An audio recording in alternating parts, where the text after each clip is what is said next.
હલકા talkies road ઉપર સામાન્ય થયેલી બોલાચાલીની પોલીસ ફરિયાદ કરવા જતા દુકાનમાં આવીને 6 થી વધુ શખ્સોએ તોડફોડ કર્યાની મીડિયા સમક્ષ રાવ. હલકા ટોકીજ પાસે આવેલા વહાબભાઈ સલીમભાઈ શેખને ફોન ઉપર અયાન સહિતના અન્ય લોકોએ ગાળો આપી ધમકી આપી હોવાની વહાબભાઈ શેખ નીલમબાગ પોલીસ મથકે ફરિયાદ કરવા ગયા હતા. તેની દાજ રાખી અયાન સહિતના 6 થી વધુ લોકોએ વહાબભાઈ શેખની દુકાનમાં આવીને તોડફોડ કરતા મીડિયા સમક્ષ રાવ કરાઈ.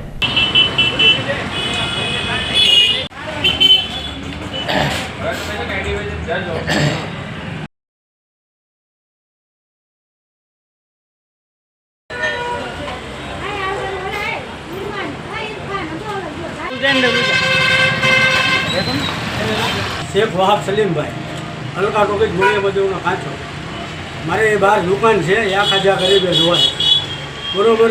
પહેલાં ફોનમાં એને મને ગાળું આપી તો મેં એને કીધું કે ગાળું દેવો મને શા માટે ગાળું દો છો, ખોટી રીતે ગાળું દો છો બરોબર. તો હું એ તોય હું તને જોઈ લઈશ ને આમ જોઈ લઈશ ને તે છતાં હું સીધો એડિવિઝને ફરિયાદ કરવા ગયો. એડિવિઝને ફરિયાદ કરવા ગયો તો એ મારી દુકાનમાં બધું તોડી ફોડી નાખ્યું. 45,000 રૂપિયા હતા, 45,000 મારા વી ગયા. પંખો ફરી બધું મારું તોડી નાખ્યું. મને કાંઈ ન રહેવો દીધો, નો ધંધાનો નહીં બહારનો. હવે આવા માણા કહેવાય એમ મને મગજમાં નતો. એ કેટલા જણા હતા? એ હતા 7-8 જણ. તલવારોના ધારિયાને બધું લઈને આવ્યા હતા. નામ આવડે છે તમને? એકનું નામ અયાન છે, બાકી બીજા બે જણના ફોન નંબર મારી પાસે હાજરમાં છે.